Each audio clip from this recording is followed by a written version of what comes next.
എസ്റ്റേറ്റും കിസ്റ്റേറ്റും ഒക്കെ കറങ്ങാൻ പോയതായിരിക്കും. വെടിയറച്ചു കൊണ്ട് കൊടുക്കാൻ പോയില്ലയോ? ആരൊക്കെ ഉണ്ട് അവിടെ? എല്ലാരും ഉണ്ട് അവിടെ. പിന്നെ ഒരു ജനക് പായൽ ബാജ്. ജനക്ക് പായൽ ബാജ്. ഒരു പാദസ്വരം. പാദസ്വരം കണ്ടില്ല. ഒരു കിലുക്കം മാത്രം. ഐസക് സാർ പറഞ്ഞിരിക്കുന്നേ രഘുക്കുഞ്ഞ് അവിടെ ഇല്ലെന്ന് പറഞ്ഞേക്കണമെന്നാ. അയ്യോ, ഞാൻ ചെല്ലട്ടെ. അത്താഴത്തിന് പണി തുടങ്ങിയിട്ടില്ല. റിപ്പയർ കഴിഞ്ഞില്ലേ? കയ്യേറായി. എന്താ? നമുക്ക് എവിടെയെങ്കിലും പോകാം. ഇവിടെ വല്ലാതെ ബോറാവുന്നു. നാട് വിട്ടു പോകാനാണോ? അതിനും ഞാൻ തയ്യാറാണ്. എനിക്ക് ഈ കാടാണ് ഇഷ്ടം. ഒരു പുതിയ കാഴ്ച പോലും ഇല്ല. ഒരു ചേഞ്ചും ഇല്ലാത്ത ബോർ ലൈഫ്. എവിടെ ആയാലും അങ്ങനെയാ. കുറെ ആകുമ്പോ മടുക്കും. എനിക്ക് മടുപ്പില്ല. വേണുവിനെ ഞാൻ എത്ര കാലമായി കാണുന്നു. എനിക്ക് മടുപ്പില്ലല്ലോ. എനിക്കും.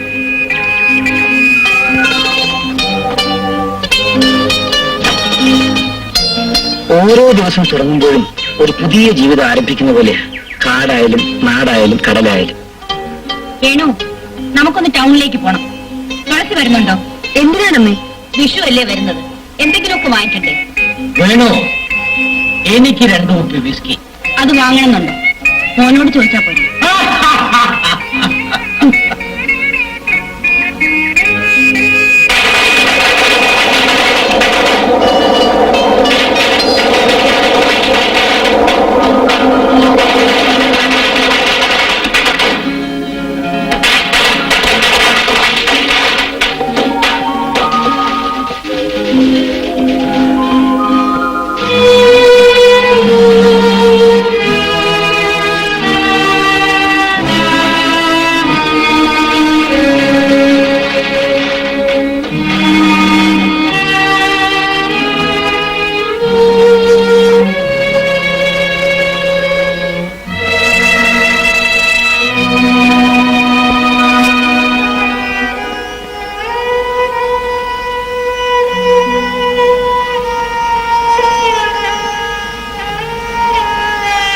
രഘുവിനെ കണ്ടില്ലല്ലോ. രഘുവിനെ ഒന്ന് പറഞ്ഞയച്ചാലോ?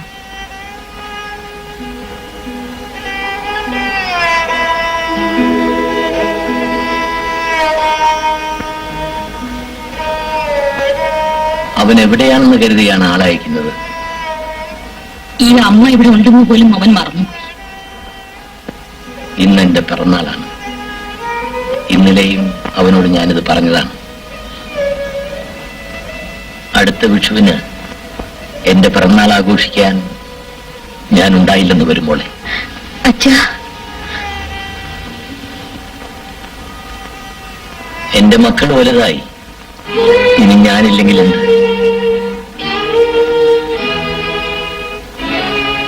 വേണു, ഞാൻ മരിക്കുന്നതുവരെ നീയെങ്കിലും എന്റെ കൂടെ ഉണ്ടായിരിക്കും. ഈ പാവം തള്ളയെ നീ മറന്നു കളയരുത്.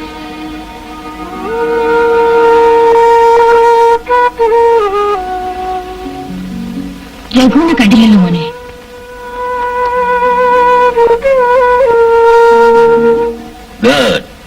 സാമാന്യം സമയവും സന്ദർഭവും അറിയാം. മില്ലർ സാഹിബും ഇതെപ്പോഴും പറയാറുണ്ടായിരുന്നു.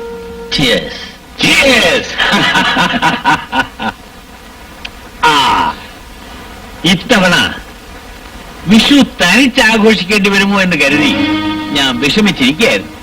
നേരത്തെ പുറപ്പെടാൻ തീരുമാനിച്ചതാണ്. ഇടയ്ക്ക് ജീപ്പിൽ ചെറിയൊരു റിപ്പയർ. അതാണ് ഇത്രയും താമസിച്ചത്. വലിയ മുതലാളി കൊച്ചു മുതലാളിയെ അന്വേഷിക്കുന്നുണ്ടാവും.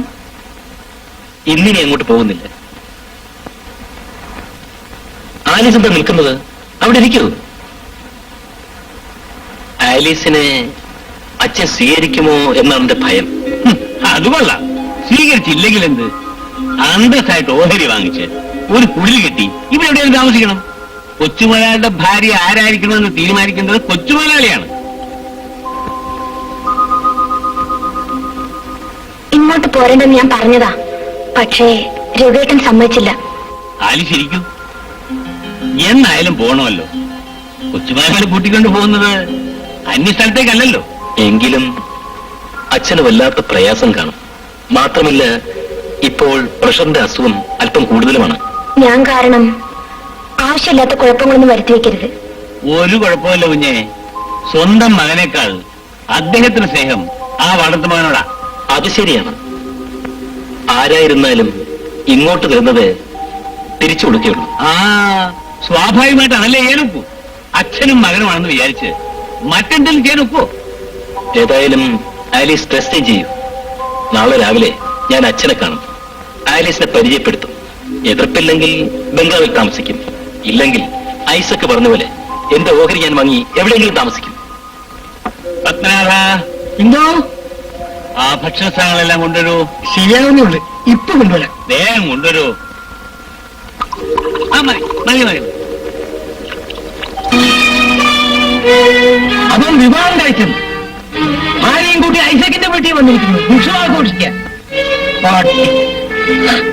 നീ എന്തിനു കരയുന്നു? നമ്മളിതെല്ലാം അനുഭവിക്കണം. ഈ എസ്റ്റേറ്റിൽ ഒരു സാധാരണ ജോലിക്കാരനായി വന്ന ഞാൻ ഇതിന്റെ മാനേജിംഗ് ഡയറക്ടറായി. എന്റെ സ്വത്ത് മുഴുവൻ വിറ്റും കടപ്പെടുത്തിയുമാണ് ഞാൻ ഈ എസ്റ്റേറ്റ് വാങ്ങിയത്. ഇവിടുത്തെ മണ്ണിൽ എന്റെ വിയർപ്പിന്റെ ഗന്ധമുണ്ട്. എന്റെ മക്കൾ അറിയില്ല. അവർ സമ്പന്നതയിലാണ് പിറന്നു വീണത്. അതുകൊണ്ട് തന്നെ ജീവിതത്തിന്റെ ചൂടും കയ്പും അവർക്കറിയില്ല. എല്ലാം രാമൻ നായർക്കറിയാം. എല്ലാം നേരെയാവും. അങ്ങ് സമാധാനമായിട്ടിരിക്കും. നമ്മുടെ മക്കളല്ലേ. സമാധാനം അതെവിടെയാണ് രാമൻ നായരെ? സ്വസ്ഥമായിട്ടൊന്നും മരിക്കാൻ പോലും ഈ മക്കൾ അനുവദിക്കില്ല.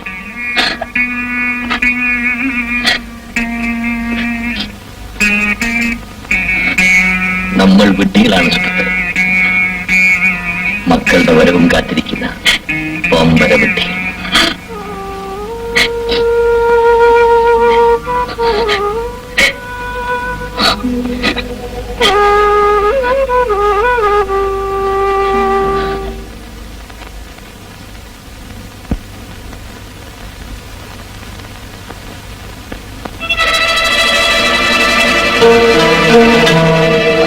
രഘുവിടെ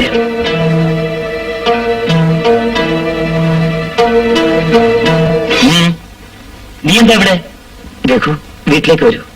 നിന്നെ കാണാൻ അച്ഛനും അമ്മയും വളരെ വിഷമിച്ചിരിക്കുക. അവരുടെ കണ്ണീര് കാണാൻ കഴിയാൻ ഞാൻ ഇങ്ങോട്ട് വന്ന്. കരയുന്നോ? എന്തിന്? പ്രിയപ്പെട്ട മകനല്ലേ. നിനക്കവരുടെ കണ്ണീരൊന്നും തുടച്ചു കൊടുക്കാമായിരുന്നില്ലേ? രഘു, മര്യാദയ്ക്ക് തോന്നുന്നുണ്ടോ? ക്ഷണിക്കാൻ വന്നിരിക്കുന്നു. എന്റെ വീട്ടിൽ കടന്നു വരാൻ നിന്റെ ശുപാർശയൊന്നും ആവശ്യമില്ല.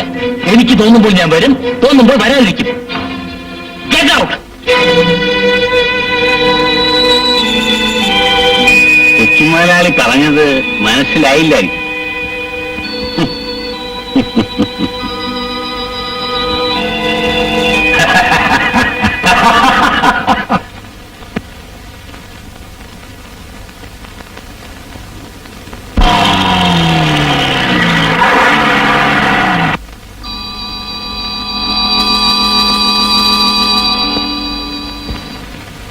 സാരി കീരി പൊട്ട് കിട്ട്, ഇതേത് കഥാപാത്രം?